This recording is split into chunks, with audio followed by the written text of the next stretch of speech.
Good morning everyone, welcome back to our channel. నేను మీ జాఫర్. ఈరోజు ప్రధాన దినపత్రికలో వచ్చినటువంటి విద్యా ఉద్యోగ సమాచారానికి సంబంధించినటువంటి అప్డేట్స్ని అయితే మనం వన్ బై వన్ అయితే తెలుసుకుందాము.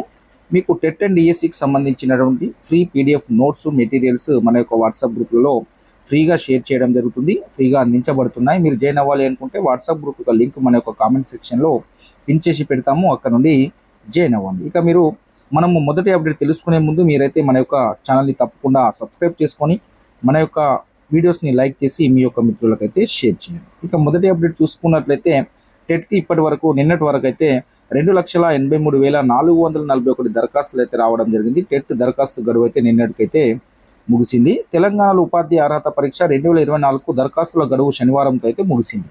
పరీక్షల కోసం 2,83,444 మంది దరఖాస్తు అయితే చేసుకున్నారు. పేపర్ 1కి 99,210 మంది అప్లై చేసుకున్నారు. పేపర్ 2కి 1,84,231 మంది అయితే అప్లై చేశారు. దరఖాస్తులోని వివరాలను సవరించుకునేందుకు కూడా అవకాశం ఇవ్వగా పేపర్ 1లో 6,626 మంది, పేపర్ 2లో 11,428 మంది అభ్యర్థులు సవరణ అయితే చేసుకోవడం అయితే జరిగింది. కంప్యూటర్ ఆధారిత విధానంలో నిర్వహించే పరీక్షలను మే 20 నుంచి జూన్ 3 వరకు నిర్వహిస్తామని విద్యాశాఖ ప్రకటించింది. పరీక్ష ఫలితాలు కూడా జూన్ 12న విడుదల చేస్తామని చెప్పడం అయితే జరిగింది ఎడ్యుకేషన్ డిపార్ట్మెంట్ వాళ్ళు. సో ఇది టెట్కి సంబంధించిన షెడ్యూల్. మనకు మే 20 నుంచి ఎగ్జామ్ స్టార్ట్ అయ్యి జూన్ 3 కంప్లీట్ అవుతుంది. వెంటనే మీకు కీలు ఇవ్వడం జరుగుతుంది. ఆ వెంటనే మీకు రిజల్ట్ అనేది జూన్ 12న రిలీజ్ చేయడం అయితే జరుగుతుంది. నెక్స్ట్ చూసుకున్నట్లయితే మనకి ఇక్కడ జూన్ 9నే గ్రూప్ 1 ప్రిలిమ్స్ ఎగ్జామ్. పరీక్ష నిర్వహణ ఏర్పాట్లో టీఎస్పీఎస్సీ వాయిదాకు నో ఛాన్స్. ఒకవైపు రాష్ట్రంలో లోక్సభ ఎన్నికల ప్రక్రియ కొనసాగుతున్నప్పటికీ మరోవైపు గ్రూప్ 1 ప్రిలిమినరీ పరీక్షను జూన్ 9వ తేదీన నిర్వహించడానికి టీఎస్పీఎస్సీ ముమ్మర ఏర్పాటు అయితే చేస్తుంది. హాల్ టికెట్లు కూడా వచ్చే నెలాఖరులోగా విడుదల చేయాలని కమిషన్ అధికారులు భావిస్తున్నారు. ముందుగా ప్రకటించిన తేదీనే పరీక్ష నిర్వహణకు వారు మొగ్గు చూపినట్టు తెలుస్తుంది. ఇప్పటికే ప్రశ్నపత్రాల రూపకల్పన, తర్జుమా చేయడంతో పాటు పరీక్ష కేంద్రాల గుర్తింపు వంటి పనులు జరుగుతున్నాయి. దీంతో ఈ పరీక్ష వాయిదా వేసే ఉద్దేశం లేదని తేలిపోయింది. ఇప్పటికే గ్రూప్ 1 కోసం అభ్యర్థులు ప్రిపరేషన్పై దృష్టి సారించారు. హైదరాబాద్ సహా ఇతర జిల్లాలను కోచింగ్ సెంటర్లో వేలాది మంది అభ్యర్థులు శిక్షణ పొందుతున్నారు. వివిధ సంక్షేమ శాఖల ఆధ్వర్యంలోని స్టడీ సర్కిల్లో కూడా శిక్షణ పొందడం అయితే జరుగుతుంది. ఎన్నికలకు దూరంగా అయితే ఉంటున్నారు నిరుద్యోగులు. గ్రూప్ 1తో పాటు 2, 3 ఇతర పరీక్షల నేపథ్యంలో అభ్యర్థులు లోక్సభ ఎన్నికలకు దూరంగా ఉండే అవకాశం ఉన్నదని తెలుస్తుంది. ఎన్నికల ప్రచారంలో వారి పాత్ర ఉండకపోవచ్చన్న అభిప్రాయాలు ఎక్కువగా వినిపిస్తున్నాయి. వివిధ పార్టీల తరపున నిరుద్యోగ యువత ప్రచారంలో పాల్గొనే పరిస్థితులు ఇప్పటికే తగ్గినట్టు భావిస్తున్నారు. మొత్తానికైతే గ్రూప్ 1 ప్రిలిమ్స్ ఎగ్జామ్లో ఎలాంటి మార్పులు ఉండవు షెడ్యూల్లో. సో జూన్ 9 తారీఖునే పెట్టడానికి అన్ని ఏర్పాట్లు అయితే టీఎస్పీఎస్సీ చేస్తుంది. ఇక నెక్స్ట్ చూసుకున్నట్లయితే మనకు పదోన్నతులకు టెట్ కష్టాలు. టెట్ లింకుతో నిలిచిన ప్రమోషన్లు, ఎన్సిటి రాష్ట్రం భిన్న వాదనలు అయితే చెప్తున్నాయి. ముగిసిన టెట్ దరఖాస్తుల గడువు, మినహాయింపు ఆశించిన టీచర్లకు నిరాశ. సో గెజిట్ హెచ్ఎం పదోన్నతికి టెట్ అర్హతే సరే, మరి ఎల్ఎఫ్ఎల్ హెచ్ఎంకు టెట్ అవసరమా లేదా? స్కూల్ అసిస్టెంట్ నుంచి గ్రేడ్ పీజీహెచ్ఎం పదోన్నతికి టెట్ అవసరమా లేదా అని ఇది రాష్ట్ర విద్యాశాఖ వాదన. ప్రాథమిక ఉన్నత పాఠశాలలో బోధిస్తున్న ఎడ్జిటీలకు ఫీమేల్ లిటరసరీ రేట్, ఇక్కడ హెచ్ఎం పదోన్నతి పొందేందుకు టెట్ అవసరం లేదు. 6, 7, 8 తరగతిలో బోధిస్తున్న లాంగ్వేజ్ పండిట్లకు హోదా మారడం లేదు కనుక వీరికి టెట్ అవసరం లేదు. ఇన్ సర్వీస్ టీచర్లకు టెట్ నిర్వహించవచ్చు. 1 నుంచి 5 తరగతులకు బోధిస్తున్న వారు హైస్కూల్లో స్కూల్ అసిస్టెంట్ పదోన్నతి పొందేందుకు మాత్రమే టెట్ పేపర్ 2 అవసరం. రాష్ట్ర ప్రభుత్వం టెట్ పాస్ పర్సెంటేజ్ని కుదించవచ్చు. టీచర్లకు ప్రత్యేకంగా టెట్ నిర్వహించవచ్చును. సబ్జెక్టులకు బట్టి సిలబస్ను నిర్ణయించుకోవచ్చు. ఇది తెలంగాణ ప్రాంత ఉపాధ్యాయ సంఘం నేతలకు ఎన్సిటి ఇచ్చిన స్పష్టత. ఇలాంటి భిన్న వాదనలు అటు ఎన్సిటి నుంచి రాష్ట్ర విద్యాశాఖ నుంచి వినిపిస్తున్నాయి. రాష్ట్ర ప్రభుత్వం మీద ఎన్సిటి మీద రాష్ట్ర ప్రభుత్వం పరస్పరం నెపం వేసి తప్పించుకుంటున్నాయి. ఈ వైఖరి రాష్ట్రంలో టీచర్ల పదోన్నతులకు అడ్డంకిగా మారింది. పదోన్నతులు వస్తాయని ఆశిస్తున్న వారికి నిరాశ ఎదురవుతుంది. పదోన్నతులు లభించక నియమితులైన పోస్టులోనే రిటైర్మెంట్ కావాల్సిన పరిస్థితి టీచర్లు నెలకొంది. కోర్టు కేసులతో బ్రేకులు. 8 ఏళ్లుగా నిలిచిపోయిన పదోన్నతులకు గతంలో కేసీఆర్ ప్రభుత్వం గ్రీన్ సిగ్నల్ ఇచ్చింది. దీంతో నిరుడు డిసెంబర్లో టీచర్ల పదోన్నతులు బదిలీన ప్రక్రియ విద్యాశాఖ చేపట్టింది. తొలుత హెచ్ఎంలను బదిలీ చేసింది. ఆ తర్వాత స్కూల్ అసిస్టెంట్లకు పీజీహెచ్ఎం ప్రమోషన్ ఇచ్చింది. వాస్తవానికి 1947 స్కూల్ అసిస్టెంట్లలో గెజిట్ హెచ్ఎంలుగా కావాల్సింది ఉండగా మల్టీ జోన్ 2లో బదిలీలు పదోన్నతులపై కేసుల కారణంగా ఈ జోన్ పరిధిలో జిల్లా పరిషత్ స్కూల్ అసిస్టెంట్ పదోన్నతులు నిలిచిపోయాయి. మల్టీ జోన్ 1లో ప్రభుత్వ school, ZP school, multi zone 2లో పరిధిలోని ప్రభుత్వ యజమాన్య స్కూళ్లలో అర్హులైన స్కూల్ అసిస్టెంట్లకు పదోన్నతులు కల్పించారు. దీంతో 1219 స్కూల్ అసిస్టెంట్లకు హెచ్ఎంలుగా పీజీహెచ్ఎంలుగా ప్రమోషన్ అయితే ఇవ్వడం జరిగింది. దాంతో సెకండరీ గ్రేడ్ టీచర్లకు పదోన్నతులు ఇవ్వాల్సి అయితే ఉంది.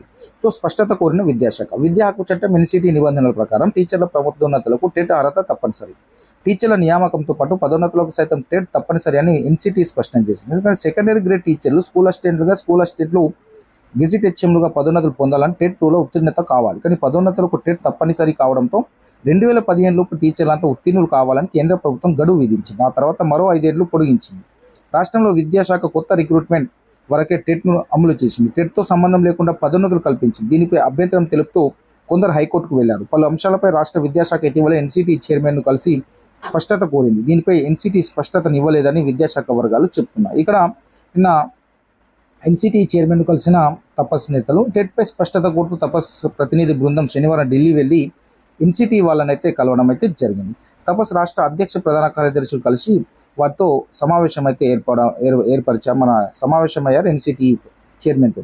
ఎస్జిటి నుంచి స్కూల్ అసిస్టెంట్ పదోన్నతులు కల్పించేందుకు మాత్రమే టెట్ అవసరమని, మిగతా పదోన్నతులకు టెట్ అవసరం లేదని ఎన్సిటి చైర్మన్ తమకు స్పష్టత ఇచ్చినట్లు ఆ నేతలు అయితే చెప్పడం అయితే జరిగింది. సో మొత్తానికైతే ఎస్జిటి వాళ్ళు స్కూల్ అసిస్టెంట్ కావడానికి మాత్రమే టెట్ పేపర్ 2 అవసరం, మిగతా ప్రమోషన్లకు అవసరం లేదు అని వారు చెప్పడం అయితే జరిగిందని ఆ నేతలు అయితే చెప్పడం జరుగుతుంది. మొత్తానికి దీనికి సంబంధించిన అఫీషియల్గా ఎన్సిటి వాళ్ళు స్పష్టత ఇచ్చిన తర్వాత విద్యాశాఖ వాళ్ళు దానికి సంబంధించిన గైడ్లైన్స్ అయితే ఇవ్వడం జరుగుతుంది. ఇక్కడ నెక్స్ట్ ఈ ఏప్రిల్ 24న ఇంటర్ ఫలితాలు అయితే రాబోతున్నాయి తెలంగాణకు సంబంధించి. ఏపీలో ఏప్రిల్ 22న తెలంగాణ ఇంటర్ ఫలితాలు అయితే రాబోతున్నాయి.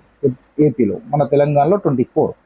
మొదటి రెండవ సంవత్సరం ఒకేసారి విడుదల చేస్తారు. 30 లేదా వచ్చే నెల 1న 10వ తరగతివి కూడా రిజల్ట్ అయితే రాబోతున్నాయి. సో ఇంటర్మీడియట్ పరీక్ష ఫలితాలు ఈ నెల 24న ఉదయం 11 గంటలకు విడుదల చేయాలని విద్యాశాఖ నిర్ణయించింది. మొదటి రెండో సంవత్సరం పరీక్ష ఫలితాలను అధికారులు ఒకేసారి వెల్లడించనున్నారు. మరోవైపు 10వ తరగతి పరీక్ష ఫలితాలను ఈ నెల 30 లేదా మే 1న విడుదల చేసేందుకు విద్యాశాఖ సన్నాహాలు చేస్తుంది. రాష్ట్రంలో ఫిబ్రవరి 28 నుంచి మార్చి 19 వరకు ఇంటర్మీడియట్ పరీక్షలు జరిగాయి. మొదటి 2 సంవత్సరాలకు కలిపి 9,80,978 మంది విద్యార్థులు అయితే పరీక్షలు రాయడం అయితే జరిగింది. సో ఇది మన ఇంటర్మీడియట్ సంబంధించి 10th సంబంధించిన రిజల్ట్ డేట్స్ అయితే ఇవ్వడం జరిగింది. నెక్స్ట్ ఇక్కడ చూసుకున్నట్లయితే మనకు రామప్ప ఆలయం కట్టి ఇప్పటికీ 811 ఏళ్ళు అయితే అయింది. ట్రిపుల్ టీని అనుసరించిన కాకతీయులు. అసలు ట్రిపుల్ టీ అంటే ఏంటంటే ఇక్కడ చూసుకున్నట్లయితే టెంపుల్, ట్యాంక్, టౌన్ ఈ మూడింటిని అనుసరించి కట్టడాలు నిర్మించినట్లు వారైతే వివరించడం జరిగింది. ఇక్కడ చూసుకున్నట్లయితే మనకు ప్రపంచ ప్రసిద్ధి చెందిన రామప్ప దేవాలయం నిర్మించి నేటికి 811 ఏళ్ళు అయింది. ఇక్కడ శాసనాలు చెప్తున్నాయి ఏంటంటే క్రీస్తు శకం 1173వ సంవత్సరంలో కాకతీయులు సర్వసైన్యాధ్యక్షుడైనటువంటి రేచెర్ల రుద్రుడు రామప్ప ఆలయాన్ని నిర్మాణాన్ని ప్రారంభించారు. తర్వాత 40 ఏళ్లకు శాలివాహన శకం ప్రకారం శ్రీముఖ నామ సంవత్సరం చైత్రమాసం శుక్లపక్షం అష్టమ తిథి రోజున ఆలయ నిర్మాణం పూర్తి చేసి ప్రారంభించినట్లు శిలా శాసనాల్లో పేర్కొన్నారు. తెలుగు క్యాలెండర్ శాలివాహన శకం ప్రకారం మంగళవారంతో రామప్ప ఆలయం 811 సంవత్సరాలు పూర్తి చేసుకుందని సిబ్బంది అయితే పాలంపేట సీనియర్ సిటిజన్లు పేర్కొంటున్నారు. క్రీస్తు శకం 1213లో కాకతీయులు triple tea temple, tank, town అనుసరించి కట్టడాలు నిర్మించారని వారు వివరించారు. రామప్ప సరస్సు పాలంపేట గ్రామం కాకతీయుల కాలం నుంచే ఉన్నట్లు తెలిపారు. కాకతీయుల ఉత్సవాలు నిర్వహించినట్లుగా ఏటా రామప్ప ఆలయం ప్రారంభించిన చైత్రమాసం శుక్లపక్షం అష్టమ తిథి రోజున ఉత్సవాలు నిర్వహించాలని పాలంపేట ప్రముఖులు అయితే పేర్కొనడం జరిగింది. ఇక్కడ మొత్తానికైతే రామప్ప ఆలయం కట్టి 811 సంవత్సరాలైంది. వీళ్ళు ట్రిపుల్ టీ విధానాన్ని అమలు చేశారు. సో ట్రిపుల్ టీ అంటే టెంపుల్, ట్యాంక్, టౌన్ వీటిని అనుసరించి కట్టడాలు నిర్మించడం జరిగిందని ఇదైతే చెప్పడం అయితే జరిగింది. సో ఇది మనకు ఈరోజు ప్రధాన దినపత్రికలు వచ్చినటువంటి విద్యా ఉద్యోగ సమాచారం. Thank you so much.